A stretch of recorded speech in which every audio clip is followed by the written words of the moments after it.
This is the Concord Municipal Affordable Housing Trust. It's Tuesday, December 5th, 2023, and it is 5:02 p.m. So the first order of business will be a roll call of members. Linda Escobedo, Present. Mike Lawson, Present. Rich Feely, Present. Carrie LaFleur, Present. and Keith Bergman present. So all five of us are here, and we have Liz Rust from the Regional Housing Services Office here as well, and some others on the call. So welcome. Next item is approval of minutes, and there are two sets to approve, and the November 7th and November 14th. I'm sorry, is that even correct? It's the 21st. The 21st. It's the 14th and the 21st. All I have to do is read the agenda to see which ones it is. And for the first set, November 7th, there were four of us present: Linda, Mike, Rich, and myself. So, Keith, you just said, you corrected yourself and said the November 14th. no, I'm first going with November 7th. It was the 7th. Yeah, it was the 7th, and then the next set is November 21st. Okay, My error. sorry. So there were those four of us. Carrie was not present on November 7th. The others of us were. So I wonder if I could have a motion from someone who was present and a second to approve. I move to approve the minutes Second. of November 7th and November 21st. Okay, I'm going to let's see. I think we got to split the vote because Yeah, we may have I to wasn't split there on the because 21st. Carrie was here on the 21st. Oh. Carrie was here and Rich wasn't. So I'll have to do them separately. So Right, so I move to approve the minutes of November 7th. Second. very good. Second by Rich. Is there a discussion? All right, so let's take a roll call vote on approval of those minutes. Linda, Aye. Mike, Aye. Rich, Aye. Keith, aye, and I'll note Carrie as an abstention. All right, so that passes by a vote of 4 in favor, none opposed, and 1 abstention. Next is the minutes of the 21st of November. That's Mike, Carrie, and myself who were present. So a motion from Mike. Move to Approve. approve the minutes of the 21st. There's second by Carrie to approve. All right, and so we'll take a roll call vote. Mike, Aye. Carrie, You're muted. Sorry, I was muted. and Keith, aye, and Mark, Linda, and Rich as abstentions, and so that passes by a vote of 3 in favor, none opposed, and 2 abstentions. Thanks very much, and I'll get those 2 sets off to the town clerk's office after the meeting.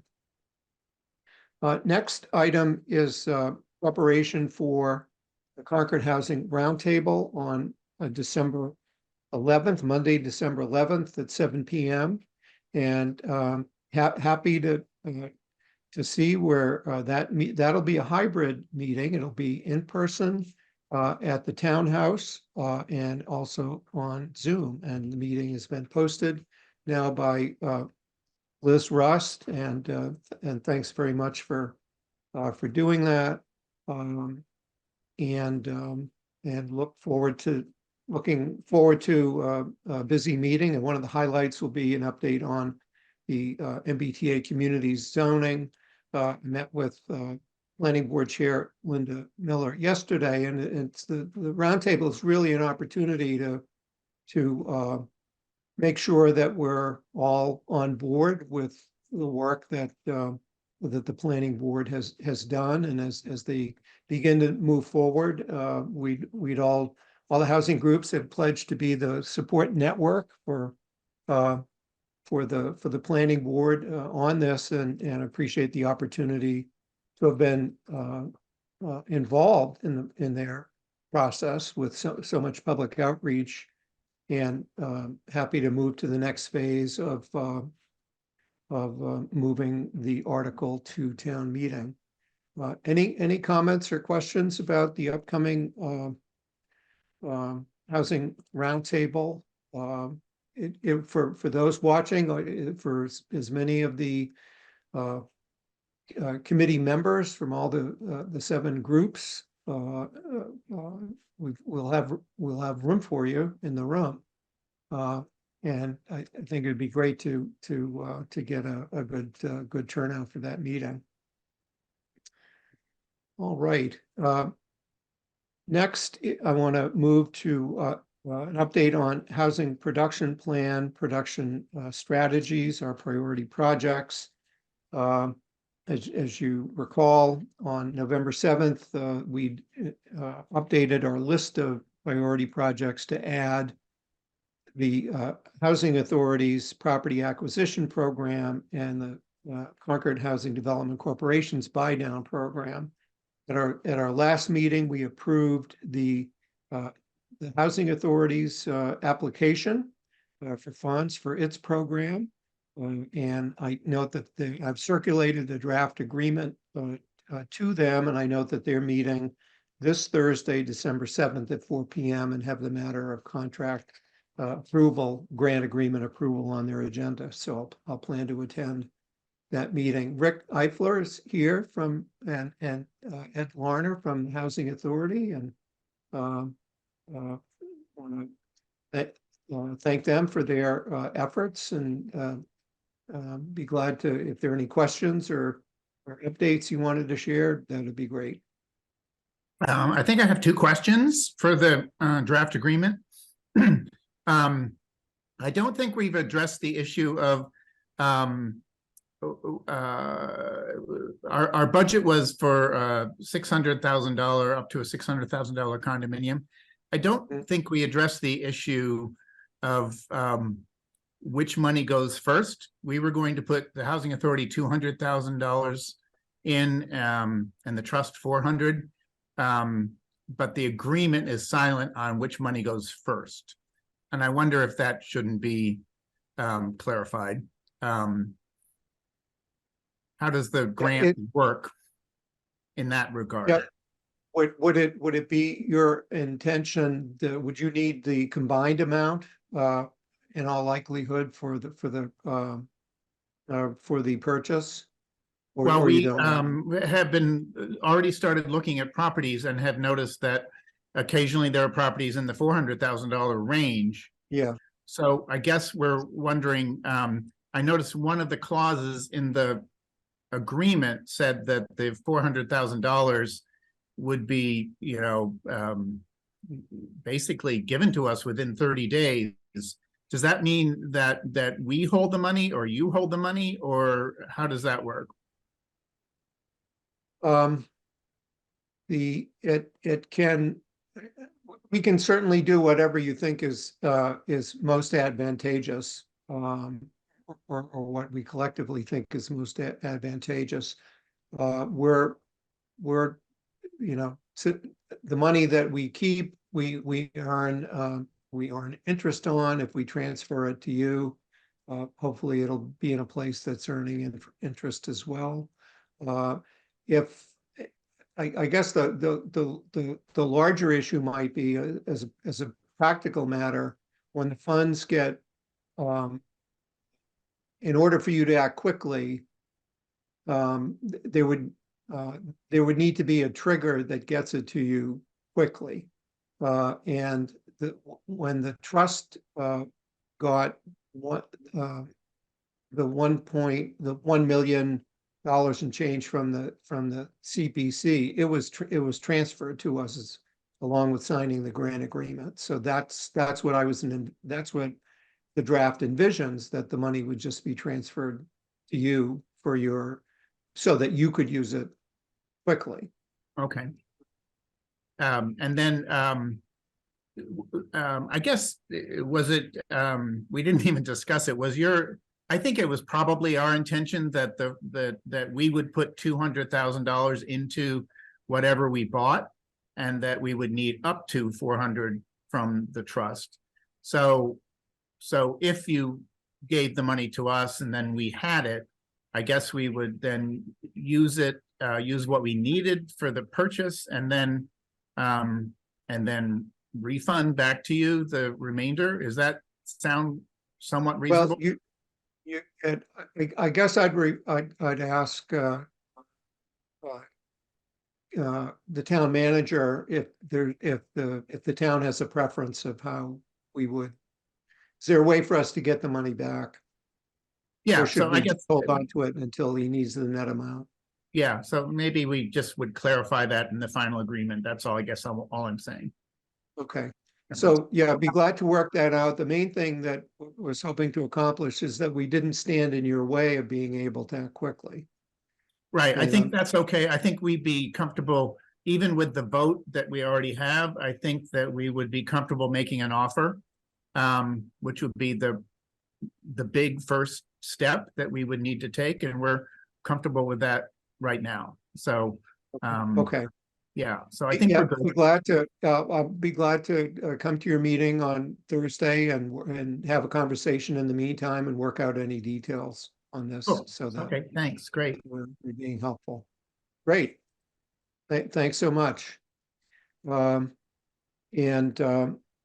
that brings us to the other grant application that we invited on November 7th, which is from the Concord Housing Development Corporation. It was submitted last week. I know that there's a long list of things that CHDC is working on right now. A couple of requests for proposals for Assabet River Homes and for Junction Village that have taken up a lot of time. And so they were able to get us their application, grant application to the trust for the buy down program in the amount of $266,120. And we did get that application. It's the same one, just as with the Housing Authority's application that we had discussed before.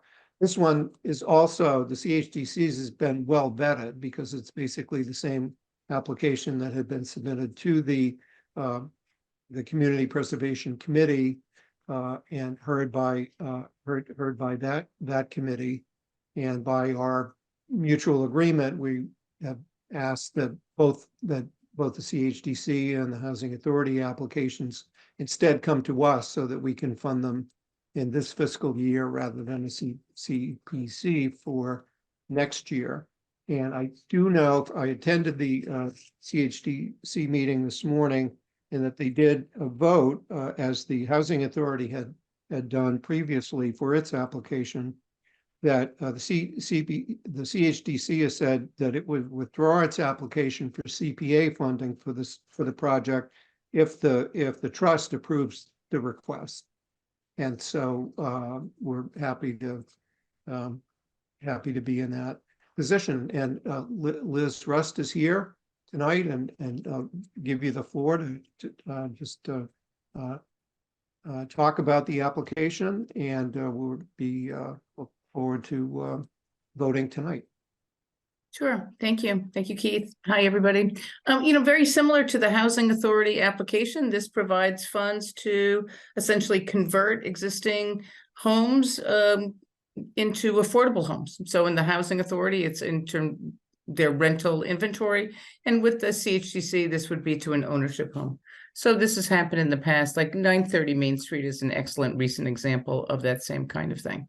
So this is to have cash cash is not the right word, funds available should an opportunity emerge. I think the CHDC has some things that they're working on right now, but would like to turn their attention to and to be always open to opportunities that come forward. Keith, our application, that is the trust application for 2025 funding from CPC is still in place, correct? So that there might Yes, be that- money coming into the housing coffer next year if CPC approves our application, right? That's right. Yeah, think- our application for the trust application for $500,000 to the Community Preservation Committee is still in place. This and once we have the opportunity, we will also be applying for another $500,000 in town ARPA funding. So while some of the committees are withdrawing their applications, we're not one of them. We are going to need the funding next year Oh, yeah. that in order to fund the applications that we'll get from the Housing Authority and the CHDC next year. Yep. Other questions about Ed? Unmute. Can't. Ed, can you unmute? I'm just want to clarify exactly the position of the Development Corporation on their request at CPC. Are they going to withdraw that? Is that like the Housing Yes, Authority that's what did? they Okay. voted today, Ed. Yes, they voted to that if the trust funds, they will withdraw their application from the CPC. Okay, great, because that's what we're going to be talking at 7 o'clock at the CPC on. Yeah. So, Right. thank you. I Thanks. just needed Yeah, to make sure. Thanks, and if you could report that to, well, I'll take the vote first, but if you could report the outcome to the CPC tonight, that would be great. I try to attend those meetings, the CPC meetings tonight. It's a conflict with the Public Works Forum on water, so I've chosen the latter. I believe I'll the be able- agenda is to go over further discussions on each of the projects. So I'll be able to, say that once you guys have voted that what the result is. Great, thanks very much, Ed. Thanks for being here. Okay, other questions about the CHDC's application? All right, so I've got a proposed motion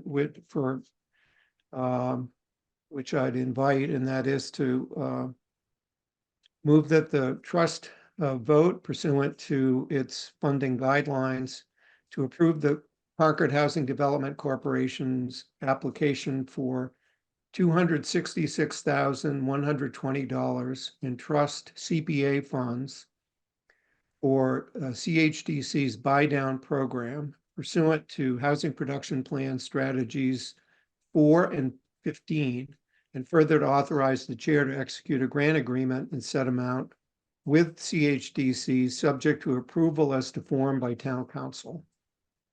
So moved. Second, Motion by Rich, second by Mike. Is there further discussion? All right, so let's take a roll call vote on that motion. Linda, Aye. Mike, yes, Rich, Aye. Kerry, Aye. and Keith, aye. So that is approved by a vote of 5-0. And thank you, Liz, for getting us the application. And as I said to the Housing Authority, thanks for thinking of us because we're here to support our fellow housing entities and appreciate all the work that's gone into it. I just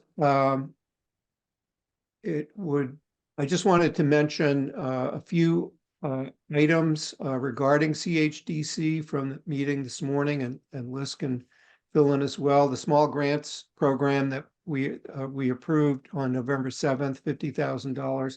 That grant agreement is still is making it to the top of the list of what CHDC can do to review the grant agreement. So hopefully that'll be moving forward. Hopefully both grant agreements now can move forward. The Assabet River Homes, the CHDC's application for a planned residential development would be heard by the Zoning Board of Appeals on Thursday, December 14th at 7 p.m. That's when the hearing opens. It would likely be, if continued, it would be to a date in January. I think that date's going to be the 18th, just judging from what the ZBA said last week, that they are that they continued the Novo 40B hearing to January 11th. And so I think they will be continuing other of their matters to January 18th. RFPs for Assabet and Junction Village, the CHDC, I believe, approved both today, Liz, or will be moving forward to, with RFPs for both Assabet and Junction Village to be posted on January 8th and with proposals due February 16th. And I was interested to see as well that for the Junction Village, that since they're authorizing state legislation for which transferred the Junction Village to the CHDC, that provides that it says such land shall be used for housing of which 100% will be deemed affordable housing as determined by the ranges established by the CHDC. And so they've established the upper limit for as 150% of AMI, which is no surprise because that was the upper limit for that previous proposal, that previous development proposal, which we won't name here, the now defunct proposal. But 150%, and they're also requiring that at least 25% of the units be for up to 80% of AMI. So that's, I don't know if you have any other, did I miss anything, Liz, about CHDC that we should mention? Did you Very good. specify a maximum number of units, Liz, or is that up to the proposer? Yeah, I think, let me see what the range that they specified. I'm sorry, it's open and intentionally to let developers offer their you know, their thoughts. Hold on one second. Modest density in the 15 to 50 unit range. Okay. That's for the whole plot, not per acre, right? That's correct. Okay. Okay, yeah, it'd be good. Thank you. Sure. Thanks very much. Any other questions about CHDC? All right, very good. Lots going on, and we're happy to be helpful and appreciate staying in touch. So thanks, Liz, for all you're doing for us. Next, I wanted to mention we're under the category of housing production plan. The town has two projects, 91B Main Street surplus state property and funding the Novo 40B development agreement if there is one. Specifically, we've talked before about a portion of the sewer improvement fee for the affordable units, and those things are still on our radar screen. My hope would be that for the for the Housing Roundtable that will be able to share more information about those. So, any questions at all? Have you had any response, or has the town had any response from waggling the idea of, funds for the affordable unit sewer fees? Because I'm wondering, there will be pressure to expand, I think, the exterior play space and a few other things. Is there, have they indicated any interest in having some help with the sewer fees? Sure, yeah, a waiver of the sewer fees for the affordable units is officially a requested is a request of the developer before the zoning board of appeals. Mary Hartman and I are designated advisors for Deputy Town Manager Megan Zamuto in handling the whatever negotiations happen between the town and the developer. I've asked for some clarity on things like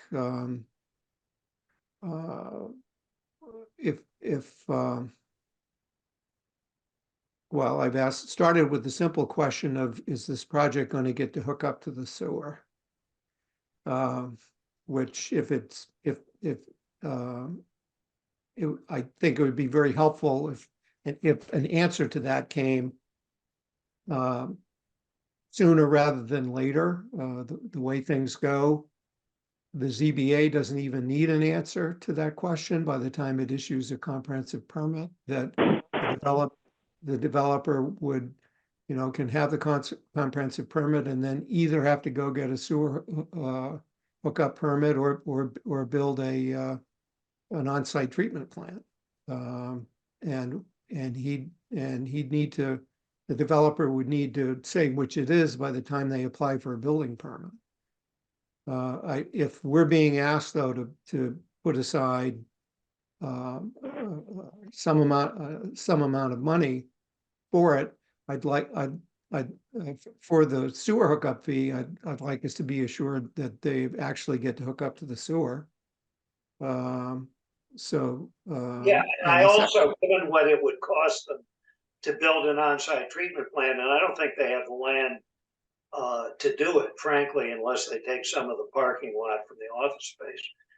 Yeah, well, yeah. CSA. Sorry, go ahead, Right. Keith. Yeah, and so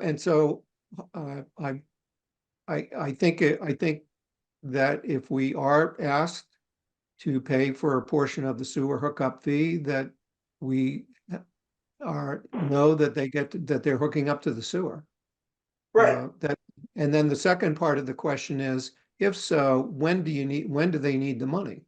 And it would seem to be the point at which the sewer improvement fee the rest of the sewer improvement fee gets paid, which again is probably the point at which building permits get pulled or something. And is that going to be, would that be in fiscal year 2025? Would it be somehow miraculously this fiscal year, or I'd like to know when it is so that we can program the funds.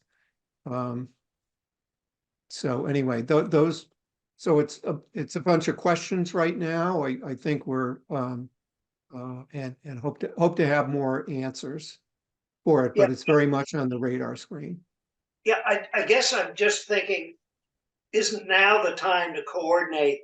There's some things the ZBA wants. I mean, there's some comments, there's some things they could do that would cost them a bit of money, probably in terms of both traffic and additional play/open space. Shouldn't we be trading that now rather than waiting until after the permit and say, we'll help you, but you got to do these things that the ZBA wants, or that, again, they've done a little bit of expansion of open space around the building, but if they give up some more parking in the office space, they could get a lot more.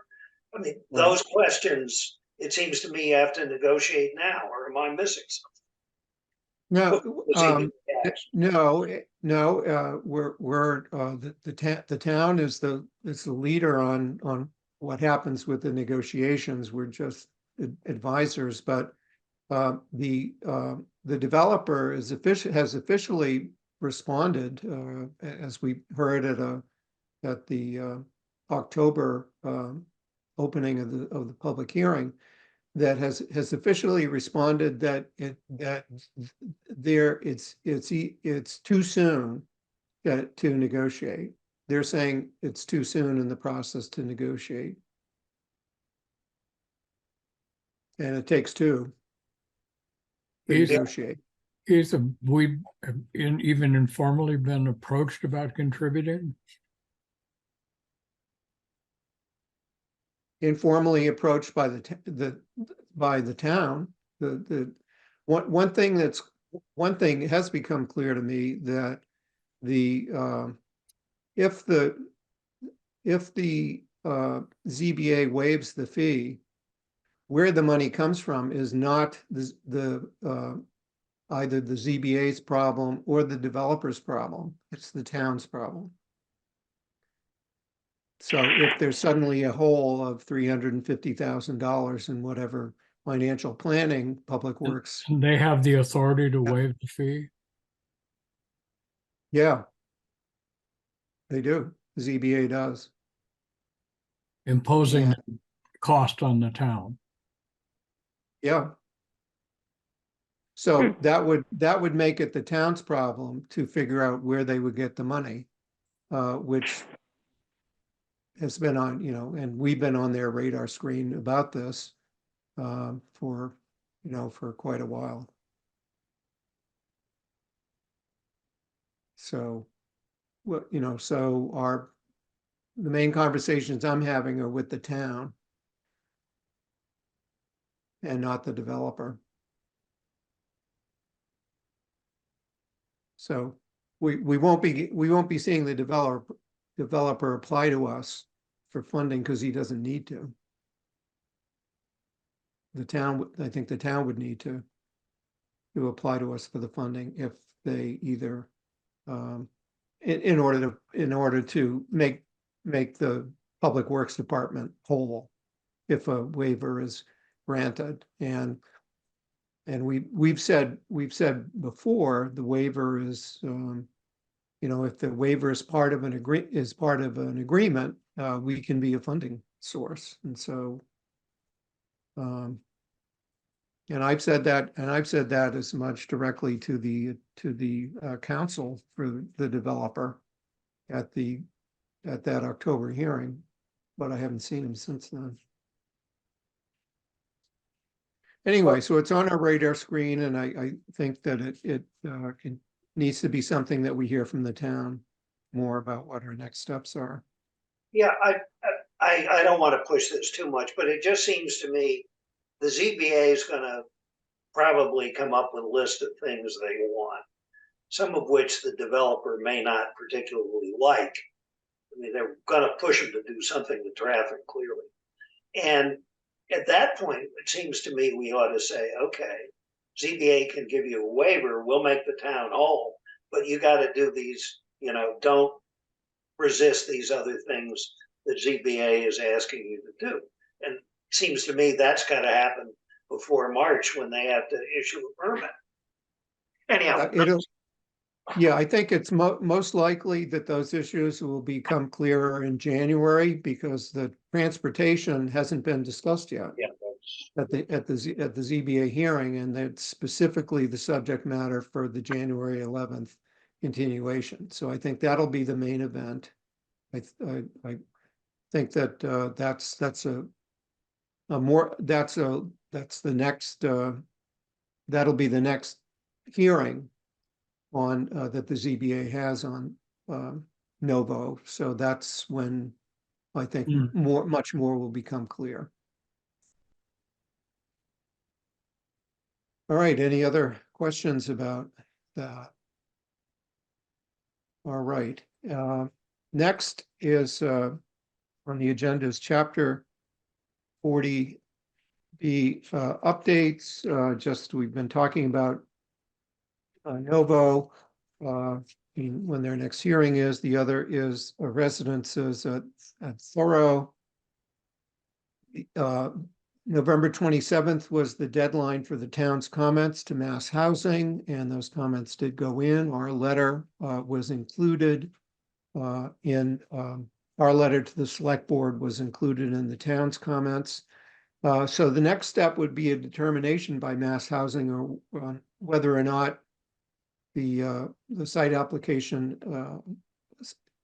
site approval is granted, which would then lead the developer to be able to file a comprehensive permit application with the ZBA.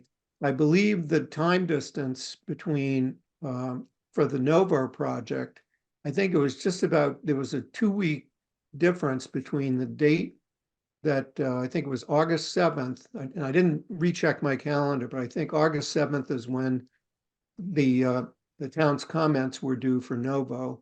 And then it was around August 18th that the Mass Housing approval was granted. So it was just, you know, it was a couple of weeks, and we're, you know, and so it could be any time now that we'll hear from what Mass Housing's determination is.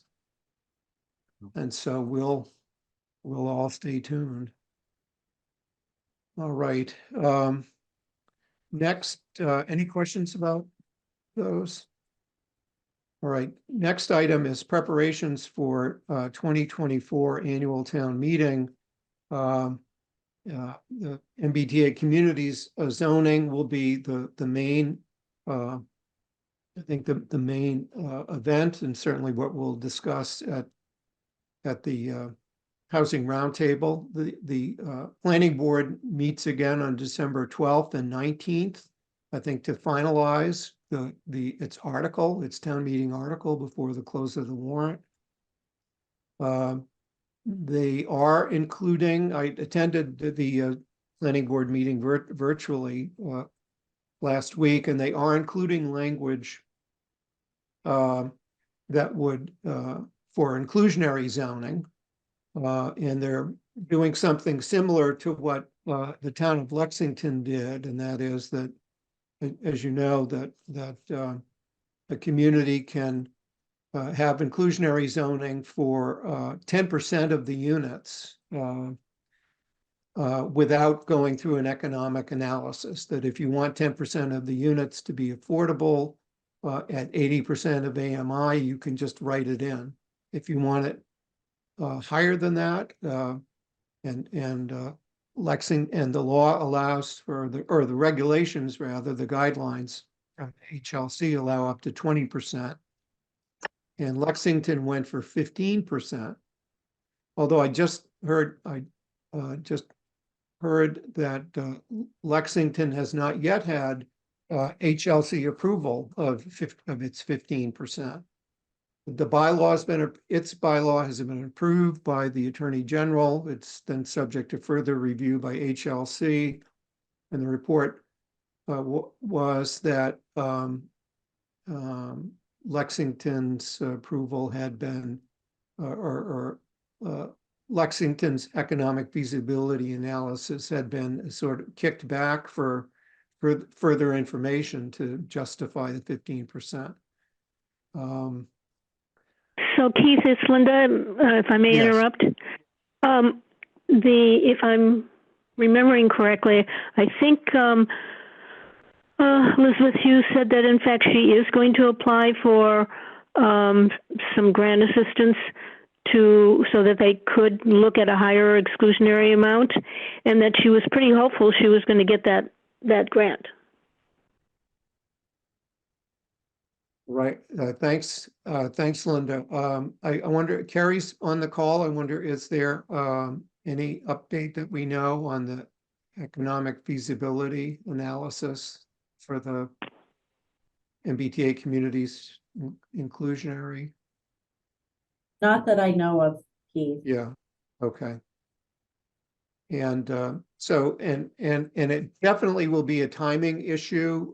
There's all sorts of timing issues with, around the, economic feasibility study. The planning board is going to need to put some number into its article, of what they're going to search for. And the upper and lower limits are, if you want to have, an inclusionary zoning, your lower limit is 10%, your upper limit is 20%. And so I think the planning board is considering going for 20% with language similar to what Lexington was able to have approved by the Attorney General. That is that if and it says if HLC determines that the town has not shown the higher or percentage requirement, 20%, 15-20% to be feasible, then it would be 10% of the dwelling units would be what's in the inclusionary portion of that bylaw. So that's going to be, that uncertainty is going to perhaps be confusing to the voters, which maybe is something we can talk about when we at the roundtable with the planning board next week. I guess Lexington was not able to have a study that proved 20%, and so they went for 15. And what I've heard is that they're still trying to convince HLC to approve 15. So in any event, we'll be facing a similar situation of uncertainty and not knowing if there's any problems with the economic feasibility analysis. So just to be aware of that. There are a lot of communities doing the analyses, and so there's a lot of work that's being done at the same time. And I know that there are not an awful lot of entities out there doing the work, though. But hopefully Concord can get in a queue, but depending upon how long it takes, it's possible that we may get all the way to town meeting and not know. I hope that's not the case. I hope that the economic analysis will be that we'll know. We certainly won't know by the time the warrant closes. So the planning board may put in 15%, drop down to 10, and the motion that's made on town meeting floor would hopefully be based on a completed economic feasibility study, which would still be subject to further approval of HLC after town meeting. So it's generally a confusing area. At the warrant meeting on Saturday, the moderator indicated that she was going to declare this an article with high interest and schedule it to be the first order of business on the second night. Oh, good. And That's great. We might check with her about whether or not,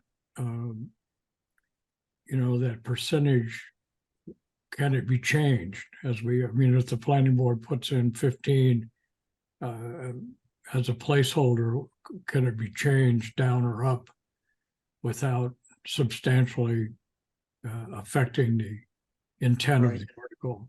Yeah, I think what they're proposing to do is the article itself would say, say for our purposes here, let's say it ends up being 20% that they go for, because that was their discussion last week.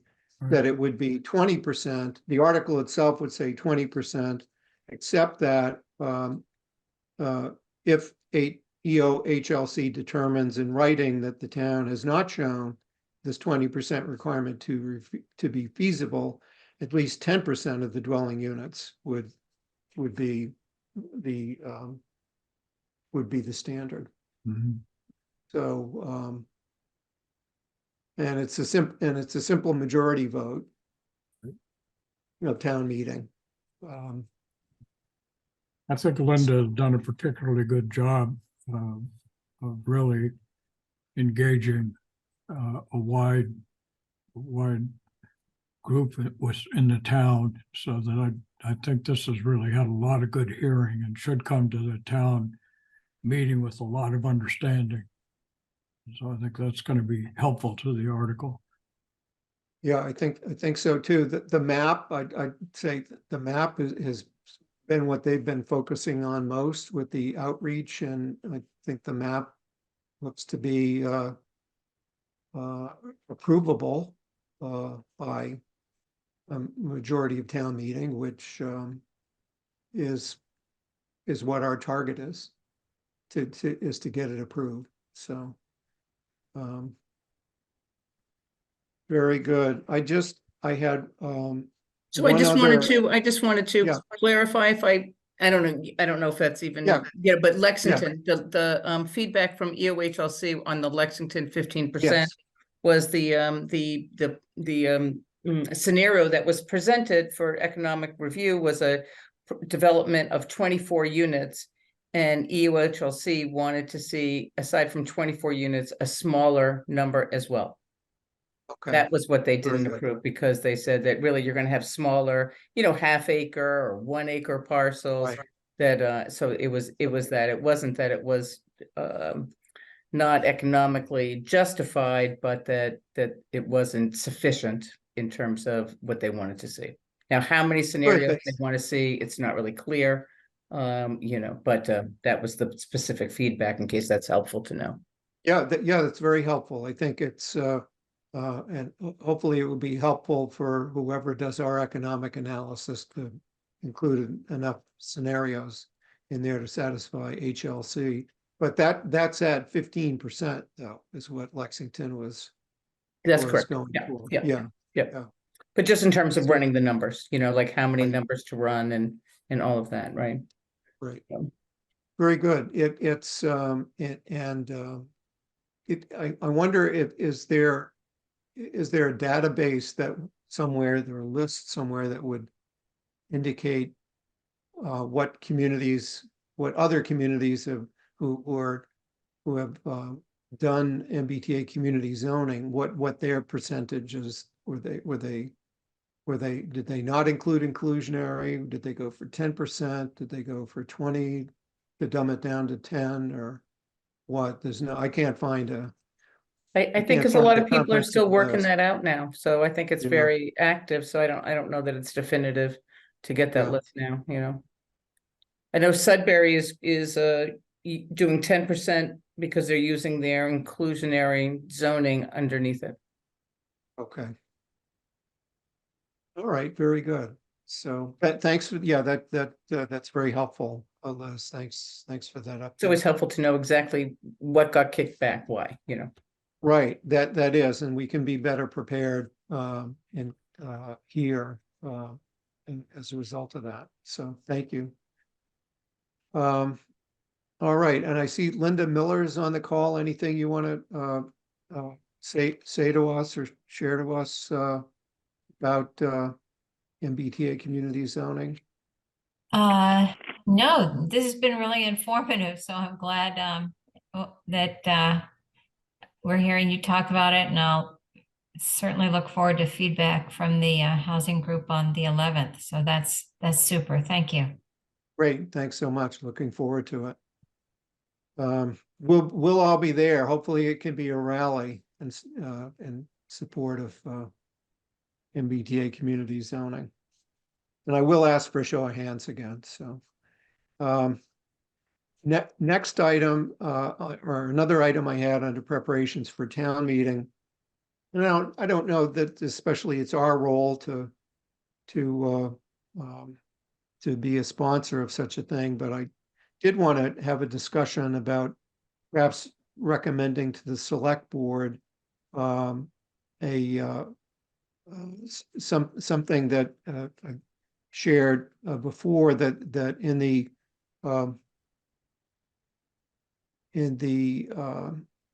tax relief bill that was signed by the governor on October 4th, that one of the provisions established a local option property tax exemption for affordable year-round rental properties, which would require a town meeting vote to accept it, and then that would authorize the select board to do it. But what struck me is that it would allow for an exemption for properties that are rented on a year-round basis and occupied by persons whose household income is not more than 200% of area mean income. That's what the statute allows, up to 200% of AMI. Doesn't mean that that a local program, if one were adopted, would need to go that far, but it's interesting that it might. It is there was a lot of concern at the classification hearing this year that the select board had. There was I'm sure you all saw it. Some of you were there in person. I watched it safely from cyberspace. But leading up to that meeting, I had heard that there were concerns about whether the residential exemption granted just to owner-occupied units would somehow put renter-occupied units at a disadvantage, that it would cause rents to go up. And if, to the extent that that ended up being so, and it's hard to predict now what the impact would be, this particular provision seemed to be a tool that the town might want to have in its toolbox to remedy a situation if renters, particularly for target income groups, whether it's to 80% of AMI or higher, that there would be a mechanism for the town to be able to grant relief for those properties where there is which are occupied on a year-round basis by household incomes that fall under whatever category the town establishes. When I was town manager in Provincetown, we had a version of this that we had through special state act. We called it rewarding good behavior. That in fact I just checked, Provincetown is still decades later offering that system. So someone's figured out how you would do the application forms and so on. But I thought it might be worth discussing whether we would want to recommend that the select board look into this, consider sponsoring it, put it on the warrant. Their deadline, I think, is coming up. I think their next meeting is their last posted meeting before the warrant closes. So if this were something that is of interest, I think now would be the time to bring it to the select board's attention. Mike and then Rich. If we think it's a good idea, we should get a warrant article, language for a warrant article prepared and get it submitted. When it comes to town meeting, the sponsoring agent of the warrant article can change. It's always been the case that some warrant articles gain the select board support after the warrants closed, either before public hearings or after them. So I think I wouldn't worry too much about the select board's final meeting before the warrant closes. But for us, if we think this is a good idea, we should get language prepared and get it submitted, and we can worry about sponsorship after the warrants close. This is a Thanks, Mike. thing Rich? for me to say, but I'm kind of reluctant to do it this year for a couple of reasons. One of which is there's no guarantee that the landlord's savings are passed through to the renter, as I read that particular piece. And number two, it seems to me it makes a lot more sense in Provincetown, where you're trying to give people an incentive to rent year round rather than maximizing rent in the tourist season. And finally, I'm concerned about the constraint on town staff. I mean, this would be a complicated analysis.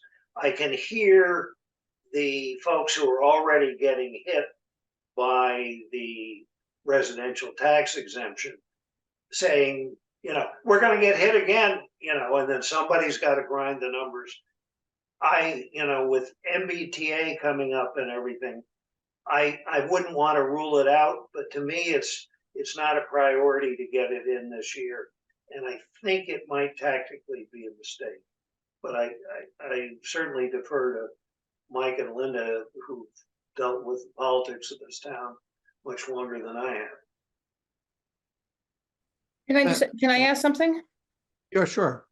So if this was in place, this could have been used for Junction Village instead of the TIF, if I'm understanding correctly. Okay. I think there might be some political concerns with this. Yeah. Yeah. Yeah, Well, I it's, think that's the conversation to have. If we Yeah. think there's concerns about it, for Rich's point, impact on town staff, and then our own concerns about whether this is a sound policy, let's give it some more study and let's pass on it. yeah, and I think that it may be, I'll say the thing I was most interested about in this provision was that they're in black and white. State law is a law that says affordable housing can be up to 200% of AMI. Not sure, I hadn't seen that before. And our CHDC, for example, can be that much more confident if they pick 150% of AMI as being affordable. That's good, because that's within the universe of that the state has created at 200%. So more power to CHDC. On the other issues, the state has not yet promulgated what their an informational guideline release from DOR on how this would work and all of that. And so I don't think we lose anything by seeing what the experience is of other communities and having something happen and see how it works in the coming year. Concord doesn't need to be at the forefront of this. Actually, I think I'd prefer Provincetown and Nantucket grab it and see how it goes. But we could, there's nothing prohibiting Concord from revisiting this thing at a future town meeting. Yeah, I mean, and hopefully after the 240Bs and MBTA get through, there might be a little more capacity in town staff to really push the numbers and figure out what this means. Yeah, I agree. Right. So, Linda, did you have any comments on this? Linda Escobedo? No, I'm just following this conversation. There's no question. There's a lot of a lot on the table right now, and also we've gotten known opposition to some of these issues. Right. So I think we revisit it. Yeah, I think revisiting would be good. We'll take a cue from the planning board that there are a lot of things that the planning board could be bringing to town meeting this year, but they're going to focus on the things that are top priority and must pass. And I think other things can be brought in future years. So I'd be happy. I'm glad to raise this for discussion, but I'll be happy for it to be laid on the table, and the housing groups can take it up next year. Great, thanks so much. Next item, status of funding for the trust, housing bond bill, and so on. Rich, I don't know if you want to report on what the Lohawk Coalition is doing on Okay, the first housing bond bill. hearings expected in January. I think we'll try and get at least leaseholder from Barrett's Mill Farm to talk about the importance of towns having some flexible funding that could come for affordable housing from a transfer fee. It appears there's a bit of steam here. There's also provision in that bill that the state should make it easier to,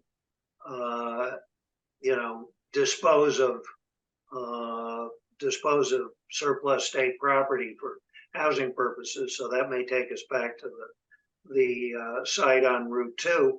And then finally, I think perhaps most interesting is that they have now developed a very nice little tool that enables you to calculate exactly how much revenue you would get from a transfer fee. And in the case of our transfer fee, that is on sales over $1 million, it's $2 million a year based on their analysis. But there's a great little calculator there, and I think that's encouraging, and that is only residential. I mean, not that commercial's a big part of the market here in Concord, but that's potentially some more money. I don't think it's drafted as residential only, is it, Keith? It's no, it's not. Okay, so there would be a little frosting on that cake, but it's basically $2 million a year, which confirms the estimates that the town has been nice enough to do for us. Right. Very good, thanks. Any questions on status of legislation? All right.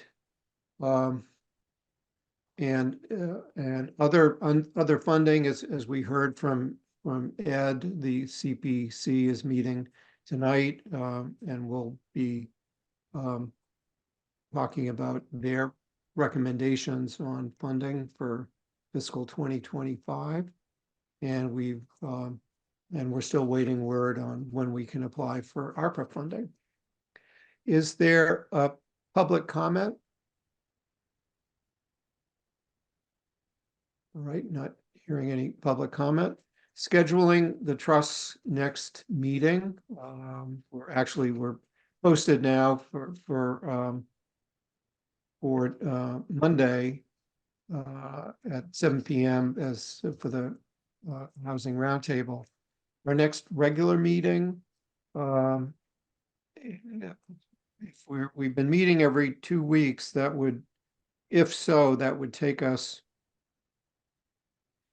to December 19th. I don't know how folks feel about that. Do you want a meeting on this? Do we have a quorum for December 19th? Yes. I can do it, but do we have any known business that we're gonna contend with? No, no known business. We could plan to do it, and if we don't need it, then I could probably first, let's see what January looks like.